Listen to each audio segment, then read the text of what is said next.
Be the anomaly, the aberration, the glitch, the inconvenient, the divergent, the string of junk code, the stubborn apple that falls nowhere near the tree or the forest.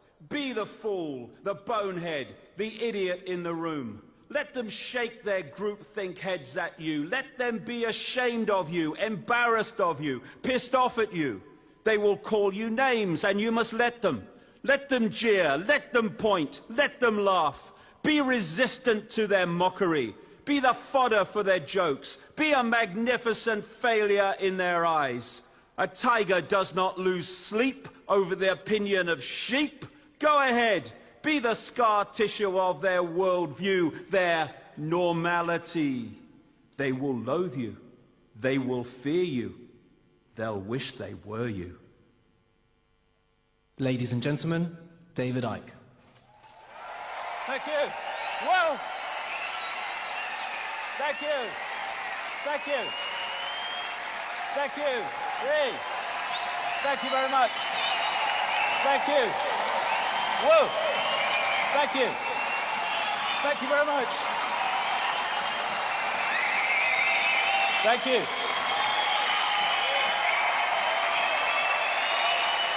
Thank you. Thank you. It's like the comedian Peter Kay said, you know, don't peak too early like your dad, you know, said to me. So I've got to follow that for the next 10 hours. Thank you very much. That's great. Well, it's great to be back at Wembley. Isn't it amazing to say back at Wembley when you were a nutter 25 years ago, 20 years ago, 15 years ago? And there'll be some media people here who'll come with the impression that I still am. But we're going to talk about that which is beyond the norm, which, of course, will challenge much of the mainstream media, if not all of it. And we're going to talk about awakening. And what is awakening? Awakening is realizing that we've been living a fake self-identity and sussing the nature of the true self-identity. And through the day, there's going to be one heck of a lot of challenging information, because we need to know what we're faced with before we can do anything about it. But I don't want people to freeze or think, oh, it's hopeless, what can we do? Because in our true state, in our awakened state, we have the power to change anything. We have got into this situation by realizing or not realizing the power we have, by not realizing the true nature of who we are. And we can and we will paint another picture in this generations and generations to come. We will paint another picture.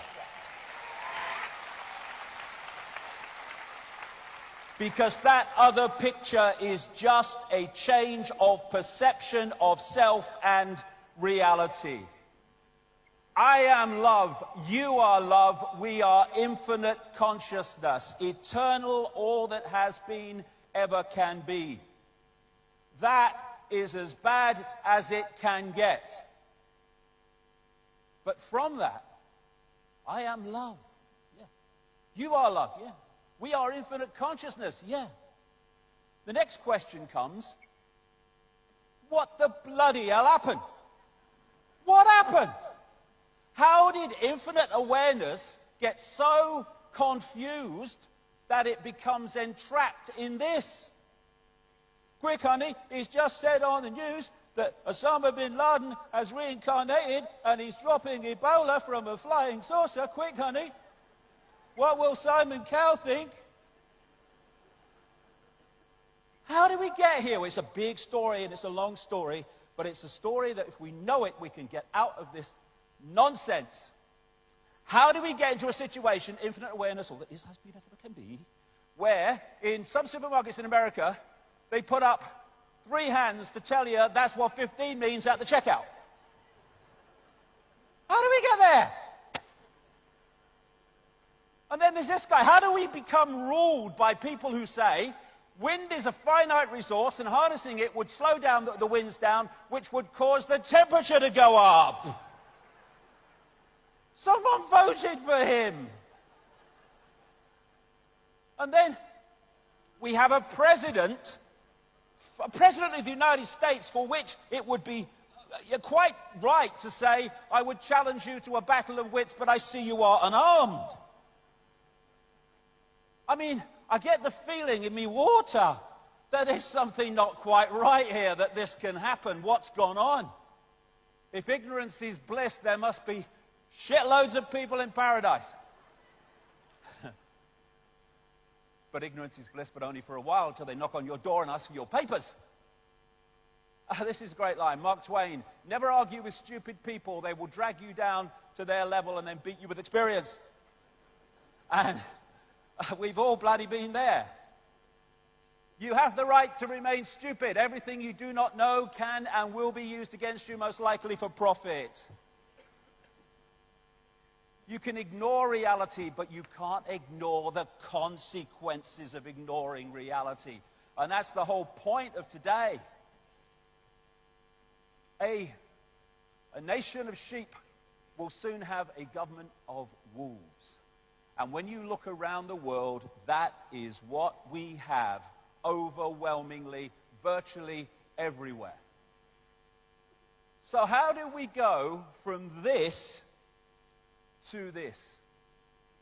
Like I say, it's a fantastic story, it's a long story, and an amazing story. And we went there because what we call stupid equals asleep. What we call asleep is hypnotized, and what we call hypnotized is unconscious. We have been systematically put into a state of unconsciousness so that we cannot see what we are part of and what we are experiencing, though that is changing, and changing fast. Until you make the unconscious conscious, it will direct your life and you will call it fate. All the time, the subconscious, which we're not aware of, is dictating the behavior and responses of the conscious. And if we don't understand the unconscious, then the conscious will just be a pawn in a game. It doesn't understand. Ignorance. The most violent element of society is ignorance. Ignorance is the key to everything, because everything comes from ignorance. What we will challenge, what we will accept, what we will respond to, what we will ignore, all comes from ignorance. What we will support and what we won't. And the idea from cradle to grave is to keep us in that state of ignorance.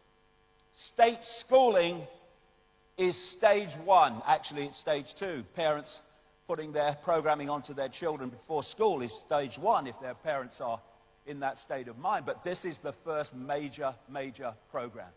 State schooling decoded.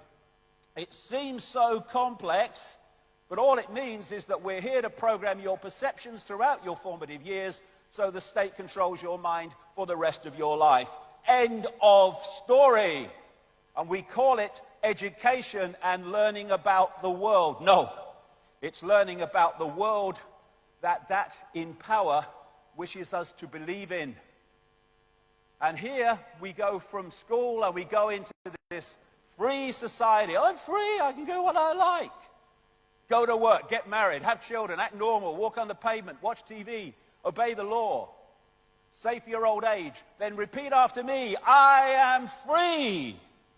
And we keep having to say we're free, and in America they keep having to tell the people they're free every 5 minutes because they might otherwise suss that they're not. Slavery was never abolished. It was only extended to include everyone. And yet people go so out of their way to convince themselves they're not in a state of slavery. This is slavery. But this could be an office where you have to be every morning at 9 o'clock. Otherwise you don't earn the money to survive another month. I mean, spot the bloody difference. apart from the fact the chickens can't go home at night and watch Simon Bloody Cow, I don't see a lot.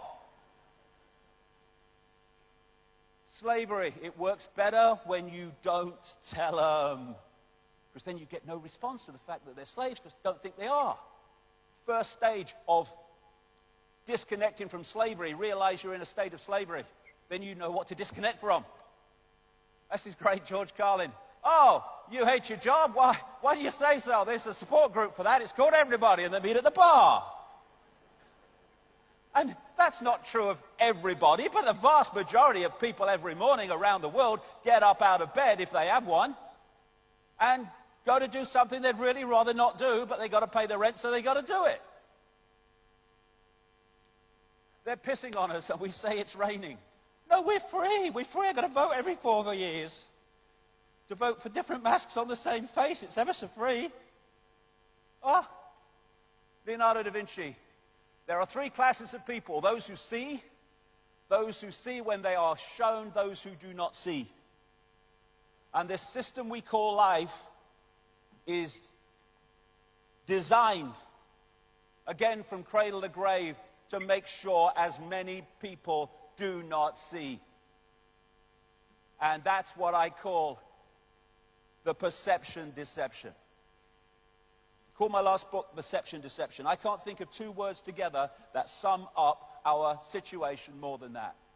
Because when there's a few controlling the many, you can't do it physically. You can do it physically in a small area. You can't do it physically across the world. You have to program the perception of the people so that they see the world the way that suits you. And from perception, again, comes everything. What I will challenge, what I will support, all of it. What I will see as good, bad, moral, immoral, all of it comes from perception, the point of perception. And that is the stadium on which the control of humanity is played out minute by minute. And it's even in their own quotes. These are 3 major CIA people. William Casey, CIA director, will know when our disinformation program is complete when everything the American public believes is false. The CIA owns everyone of any significance in the major media. William Coley, CIA director. Deception is a state of mind and the mind of the state. James Angleton, infamous CIA operative. It's all a mind game. And if we don't fall for it, we don't fall into the trap of seeing that we are slaves while thinking we're free. And here he is, the personification of frickin' evil. Decade after decade after decade after decade. If he went to jail for his crimes against humanity, A, they would have to throw the key mid-Atlantic, not worth keeping it, and he would have to reincarnate many times to complete the frickin' sentence. It's not a matter of what is true that counts, but what is perceived to be true. Exactly. And if we believe official sources, we are believing what they want to perceive us to be true. And they don't, oh, it's gone off. It'll go on in a minute. They don't call it television programming for nothing. Television programming. Fear Ebola, fear ISIS, fear today, fear tomorrow, fear each other, fear Russia, fear for your kids, fear climate change, fear, fear, fear, fear. Fear everything and then give us your power so we can save you from what we've manipulated you to fear.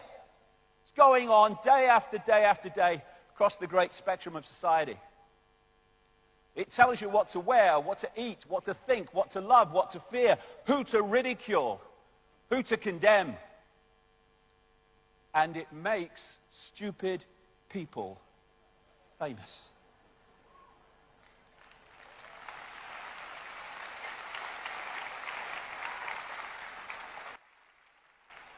What is that?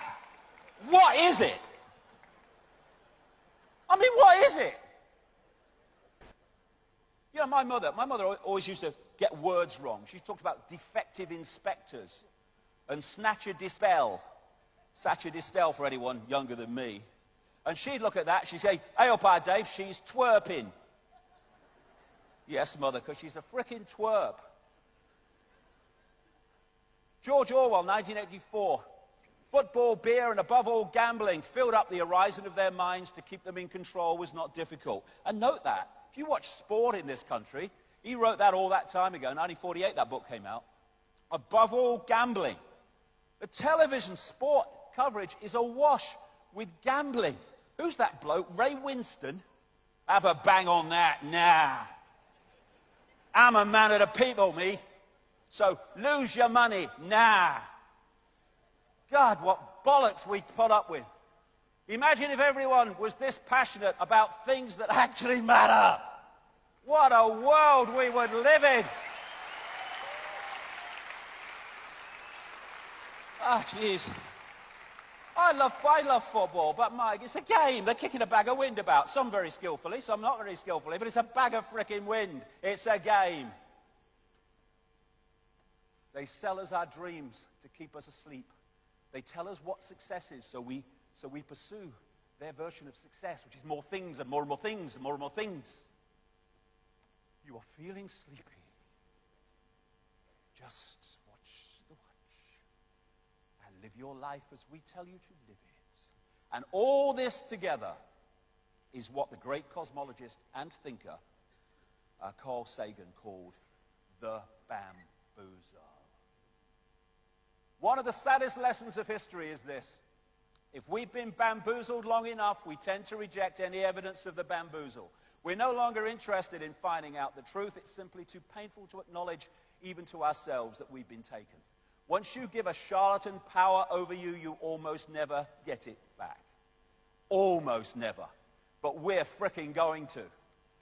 But that's what it is. It's a bamboozle. It's a mind program. And this state of being, this state of denial, is absolutely crucial to it. This is cognitive dissonance. This is a definition of it. Sometimes people hold a core belief that is very strong. When they're presented with evidence that works against that belief, the new evidence cannot be accepted. It would create a feeling that is extremely uncomfortable called cognitive dissonance. And because it is so important to protect the core belief, they will rationalize, ignore, and even deny anything that doesn't fit in with the core belief. And that's why people that stand out and say things that are different to the norm invariably get attacked, ridiculed, condemned, and all the rest of it, because you're challenging so many. Oh my God, how many core beliefs are going to be challenged today? My goodness me. Getting the Guinness Book of Records for the day's out. Mark Twain, it's easier to fool people than to convince them they have been fooled. Why? Because they don't, understandably, want to realize they've been fooled. But it's a wonderful thing to realize you've been fooled. It's a great gift, because from that point you will not be fooled any longer. It's a wonderful gift. People are embarrassed by it. This is another fundamental aspect of the bamboozle. It's called Stockholm Syndrome, a psychological phenomenon in which hostages express empathy and have positive feelings towards their captors, sometimes to the point of defending them. And this scene from the first Matrix movie captured the Stockholm Syndrome so perfectly. You have to understand, most of these people are not ready to be unplugged, and many of them are so inert, so hopelessly dependent on the system, that they will fight to protect it. And so you have people in uniform who are part of what people term the 99%. Actually, probably 99.9 if you really get to it. And yet they're defending the 1% or the 0.1% from the rest. As Plato said, the ancient Greek philosopher, those who are able to see beyond the shadows and lies of their culture will never be understood, let alone believed by the masses, because the program is so strong. But we are starting to break it up.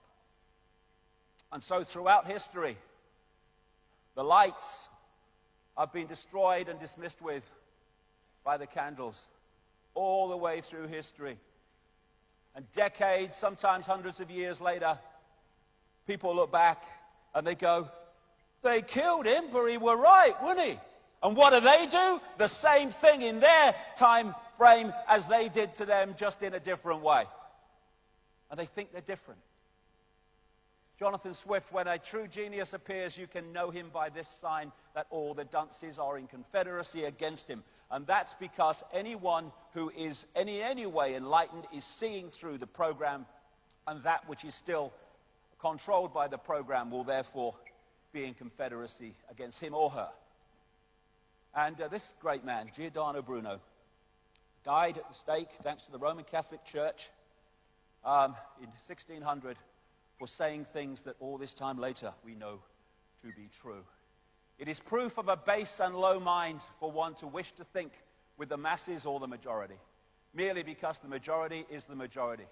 Truth does not change because it is or is not believed by a majority of the people. Great, great quote. So true. When you find yourself on the side of the majority, it's time to pause and reflect. Why? Because history shows us that invariably the majority are always following a cul-de-sac or a dead end. Mahatma Gandhi, many people, especially ignorant people, want to punish you for speaking the truth, for being correct, for being you. Never apologize for being correct or being years ahead of your time. If you're right and you know it, speak your mind, speak your mind. Even if you are in a minority of one, the truth is still the truth. And I would suggest that in our reality, this is the truth. We live in a freaking lunatic asylum. All right? Now imagine that you are born into a madhouse. You grow up in the madhouse. Your parents are from the madhouse. Your teachers are from the madhouse. Your scientists and your academics are from the madhouse. Your doctors are from the madhouse. All of them. The journalists are from the madhouse. Doesn't necessarily need to scan very, very far for that, does it? But what then happens is someone who's not grown up in that situation comes along and says, this is a frickin' madhouse. But to you, the madhouse is normal because it's all you've ever known. And thus, to you, someone saying the madhouse is mad is themselves mad. It's one of the great examples of human inversion, this inverted society. And as this man said, brilliant, birds born in a cage think flying is an illness. What you've been brought up with is your normal, however bloody mad it may be. It is no measure of health to be well adjusted to a profoundly sick society. And that sums up the madhouse. That sums up the madhouse. People who have become well adjusted to a profoundly sick society to the point where they think it's normal. And who runs the institutions of this world? People like that, because of the system that puts them there. It's great. An idiot is a genius to another idiot, because that's their perception of what a genius is. So, let's look at this madhouse and what is considered normal. We kill people who kill people because killing people is wrong. I mean, I was that high, and I was said to me, Dad, we're still hanging people in Britain then. They're like, oh, what are they hanging them for? They say killing's wrong. What are they doing? Couldn't work it out. It's madness. Oh, no, an eye for an eye. Yeah, it makes the whole world blind. Yeah, gotcha. Here you go. I heard you throw bombs on people who throw bombs at you because you are throwing bombs at them, so they will stop throwing bombs at you. Just wanted to ask how it was working so far. Wow. Jeez. Here we go, a bit of madness. Numbers of people murdered by governments from 1900 to 1999 alone, 262 million. That's the only ones they know about.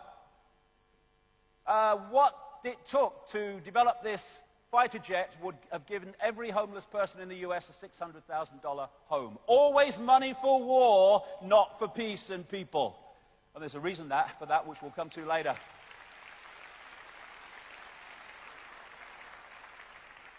$1,735 billion spent on war in 2012. It would take an estimated $175 billion a year to eradicate poverty. Some say a bit more, but certainly not even close to that. Why? Inversion. It's not something That's a crisis that's natural. It's a scam. There is no need for one single person on this planet to be hungry and to be homeless. No reason whatsoever.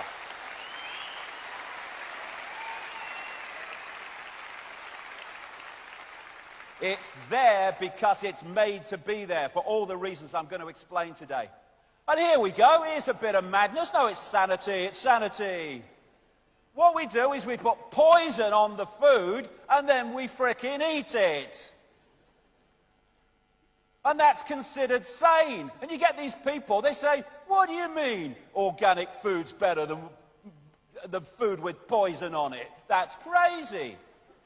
What? That's what they say. Don't dance then. And then we borrow money that doesn't exist called credit and then pay interest on it. And we give all the things that are worth anything to the bankers for lending us money that doesn't exist called credit. Hey, it's a crazy world. No, it's not. It's not. It's not sane. And this is all going on now. This is all going on more and more day after day. Well, you've got to protect us from terrorists. The people putting them up are the terrorists. Think while it's still legal. Now, people might think that's a bit of a joke. It's not. No. Psychiatrists now say nonconformity is a mental illness. Only the sheeple are sane. They've got a name for it. They've always got a name. Oppositional defiant disorder. What? Apparently I'm a terminal case. For which I'm delighted. Now,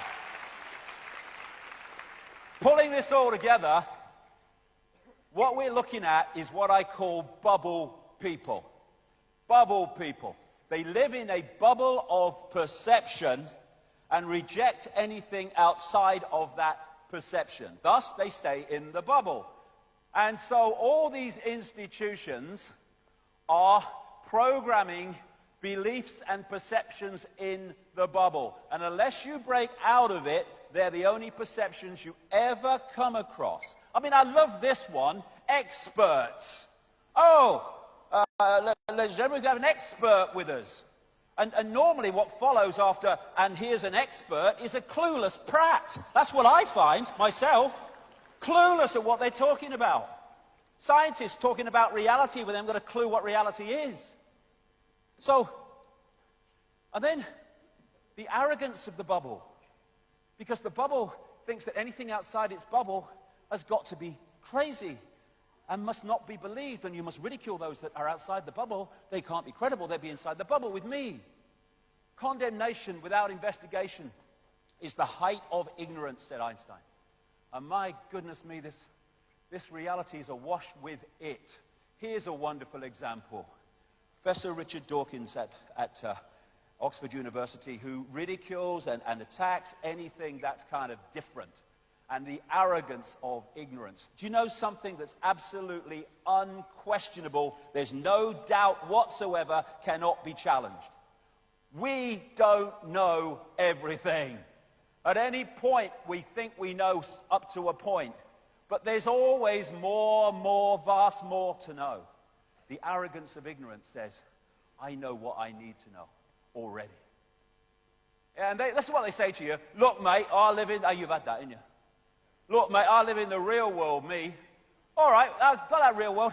Go to work, get married, have children, act normal. I am free.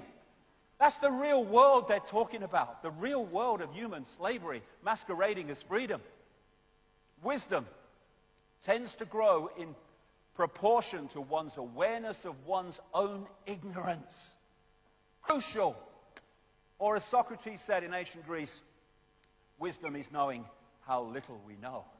And that opens the mind to all possibility, knowing that whatever we know, it's a fraction of what there is to know. What if all you ever knew was a lie? What if all we ever knew was a lie? That's extraordinary when you see the tidal wave of information that comes at us by the day. Well, William Casey, CIA director, will know when our disinformation program is complete, when everything that Americans believe is false. Their goal is that everything we believe is a lie, and they're bloody close. Truth is truth even if no one believes it. A lie is a lie even if everyone believes it. Truth doesn't look at numbers, it looks at what is. And I love that line. You see that on news programs. They're talking about a story. They'll say, well, what we know is, and then they'll start to tell you what the government has put out in a statement. That's what we know. No, that's what they bloody said. And what we know, well, what do we know at any point? Until 1929, scientists thought there was only one galaxy in the universe, the Milky Way. Today, they estimate minimum 100 billion. I've seen figures twice that, 3 times that, in estimates by other people. From 1 in 1929. And at that point, they would have said, what we know is, first step to awakening to true self, we know shit.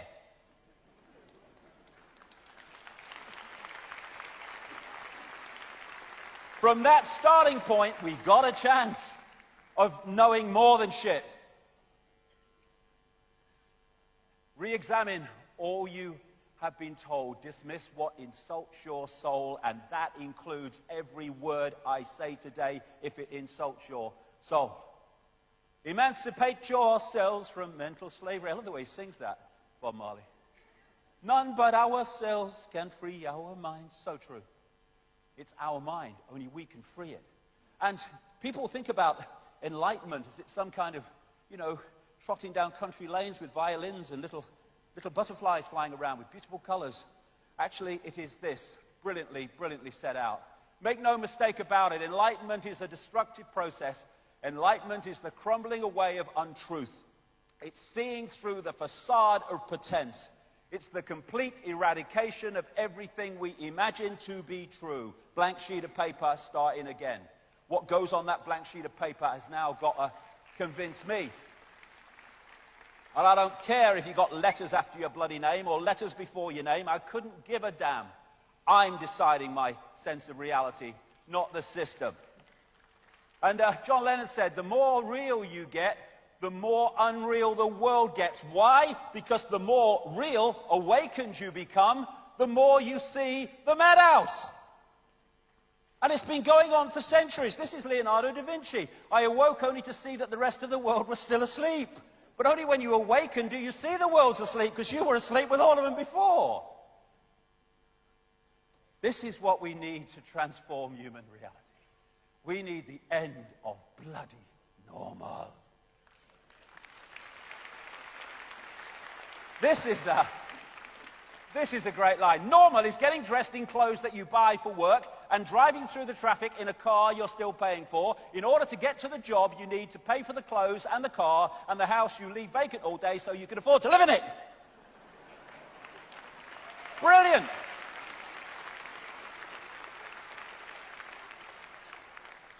And when one person suffers from delusions, we call it mental illness. When a society suffers from them, we call it normal. Because who decides normal? That which controls the information within the society. There you go. I've just been called normal. I've never been so insulted.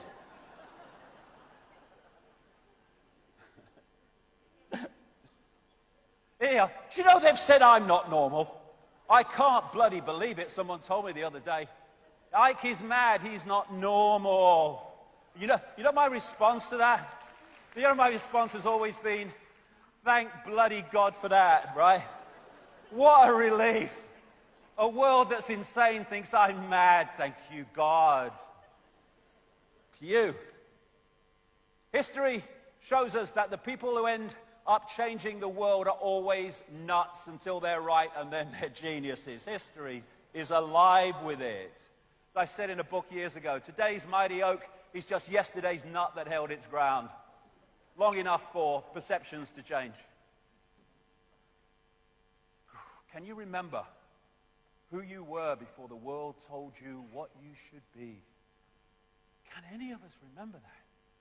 When we're born into a world and from day one we're told who we are, what we should do, what reality is, what we should aspire to, what we should oppose, all of it. Just a program. You know, this is my space. I'll decide what comes into it. And I don't care if you're a parent or a school teacher or a bloody politician, a scientist, an academic. I decide what comes into my space and my reality, not you. And when we do that, we can start to change. If you sense more, there is more. Yes. It's people get stuck in the mode of thinking. And when we feel something, what does it feel? You can say, well, it feels right. It shouldn't, but it does. This is the true self. This is the programmed self. Know the truth by the way it feels. And that's all I can say today. Because my goodness me, there's so much information coming. But know it by how it feels. And let it run, even if you're incredibly skeptical, which you have every right to be. Let it run and let's see the pieces go and then make a decision at the end.